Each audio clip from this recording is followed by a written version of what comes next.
Нострадамусын зөвгөнлүүд хэрвээ та нар одоо л өөрчлөгдөж эхлэхгүй бол та нарыг 2 дугаар Атлантидын тавилан хүлээж байна гэдгийг хэлээд байгаа. Нострадамусыг айлгаад байгаа нь биднийг аврахын тулд юм. Хүн төрлөختөн цаашид өөрийгөө хөнөөх үйлдэлийн зогсоогоосэй гэж цаашид бидний үр хүүхэд өлсгөлөнгөөр өвчин дахлаар үгэж өргөдгөн байж дэлхийн дулаарлан авил зогсож байдал хэвийн болоосэй хэмээн бүтээлүүдээр дурвсан. Тиймэрхүү л байдал. Яг юу болоод байна? Ер нь биш болчиход байх шиг байна. Мэдээд байгаа байхгүй юу? Тэг яг юу өөрчлөх гэхээр нэг хууль санаачилж өөрчилж батлуулаад ирэхгүй. Тэ? Бүгдээ гарчаа энийг өөрчилчихье гэдэг ихээр бүх нийтийн тийм хилцүүлгийг болцоо байхгүй. Нэг л болохгүй. Сүүлдээ залхаад яшиг ингэж явж байгаа л дууссан. Ер нь ингээл их хоног урдаа л байхгүй. Монгол одоо хөгжлийн хоёрхан зүйл бий. Биднэрт дэвших. Нэг нь бол нэгэнт одоо энэ дэлхийн ертөнцийн энэ капитал одоо материал технологиг хөөцөлдөг загварыг хүлээн зөвшөөрж байгаа бол энэгээр нэг хүний зэрэгтэй болох.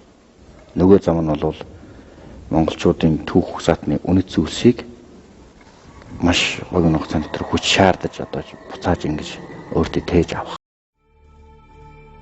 Хэрвээ бид ихний замыг сонгоод материал технологиор хөөцөлдөж хүний зэрэгтэй болно гэвэл юу л болох вэ? Бүхэл компаниуд өртөө байдаг шүү. Бид тэгж л байдаг шүү. Ер нь өртөө байх нь дээр юм бэл. Өртөө хүн чинь аюул боддог байхгүй.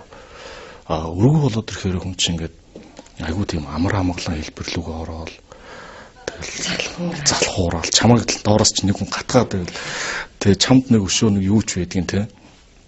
Тэгэл газар өчнгөө болон 30 сэргээл те. Ямар гоё юм бэ гэл. Амьдралтай болж ирж шүү дээ. Тэ. Тэгэхгүй ингээд унтаа хэлбэрлүү орчиж байгаа байхгүй ерөнхийдөө.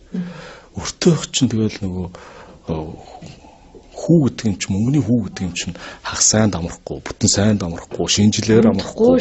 Тийм цагаасраар амрахгүй. Тэ мөнгөний хүү чинь тэгэл муухай царайлал. Мөнгөний хүү арх уухгүй. Тийм өстой.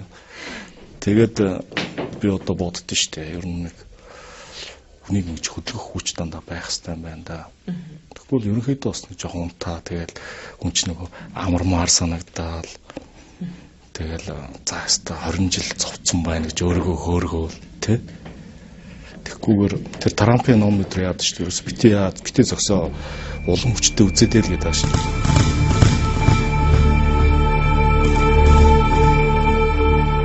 Ямар ард түмэн байна, тийм дүр засаг байна гэдэг. Энэ нь миний ямар байгаас миний дүр засаг шууд шалтгаална гэсэн үг. Хэрвээ энэ үүргээ эс биелүүлвэл би их орон газар шорооныхоо эзэн болж чадахгүйд хүрэхгүй. Наранхүү гишүүн бол манай тойргоос нэр дэвшсэн төрийн түшээ гэхээр намайг төлөөлүүлэн төрийн эрх барьж суугаа миний итгэлийг даах ёстой нэгэн. Харин би өөрийгөө төлөөлүүлэн ард нь хоцорсон төмний нэг буюу миний итгэлийг дааж чадах эсхийг шалгах ёстой. Эс чадагцдыг татан буулгаж чадагчийг гарган ирэх бүрэн эрхт эзэн хүн.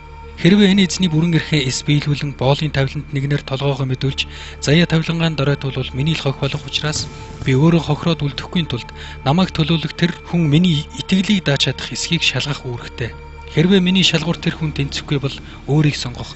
Түүний тулд өөрийнхөө шалгуур тэнцэх нэгнийг ирж хаах нь миний өөрийнхөө өмнө хүлээсэн үүрэг хариуцлага. Ингээд миний шалгуур буюу өөрийн дарамтаар хөдөлж бодож сэтгэдэг, өргөй болонгууд амьдрал нь унтаа идэвхгий болчихдаг боолын тавиланд нэгэн миний сонголт бишээ.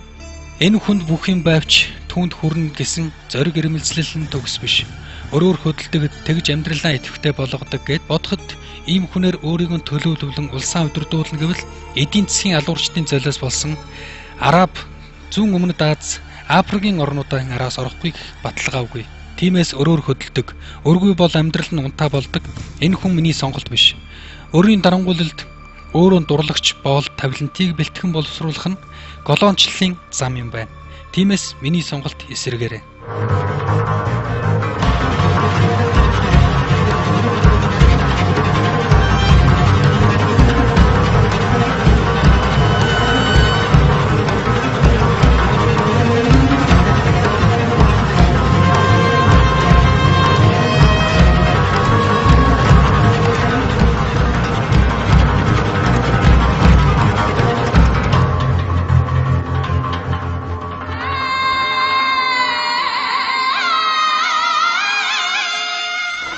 Монгол мөнгөтэй хүн бүхэн зөвхөн юу руу явдаг? Австрали явдаг гэж.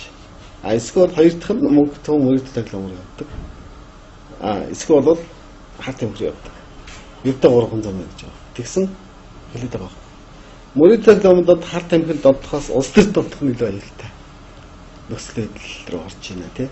Тэр цаашдаа яаж юм мөнгөний асрыг төвлөр улс төрлөө орохоор ингэ. Гэтэл энэ улс төрлөө орж байгаа тэр хүмүүс нь ахуй хувьд өөрийгөө ингэ болгочлоо мөнгөтэй болчихлоо. Долларлаа явчихсан гэсэн шүү дээ.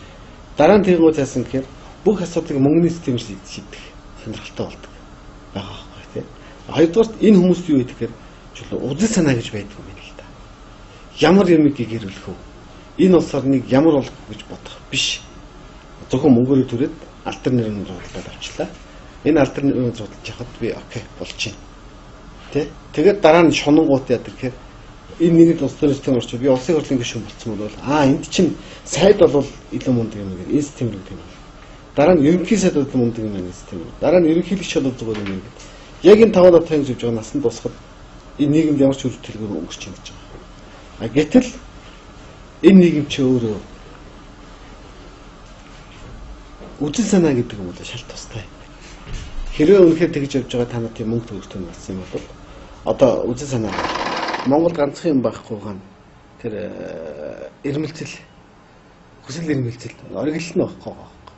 Яг тэгвэл тэр ирээдүйд итгэхгүй байгаа учраас Метраны нэг үг өгдөн ш тэр хамгийн агуу гэдэг юм л. Бид нар ямар ирээдүйд төсөөлж байна? Тийм ирээдүйл байх боломжтой гэж. Өөрөөр хэлбэл ирээдүй бол бидний хүсэл зоригоос илүү хамаарна. Тэрний хатлаа явах тийм маш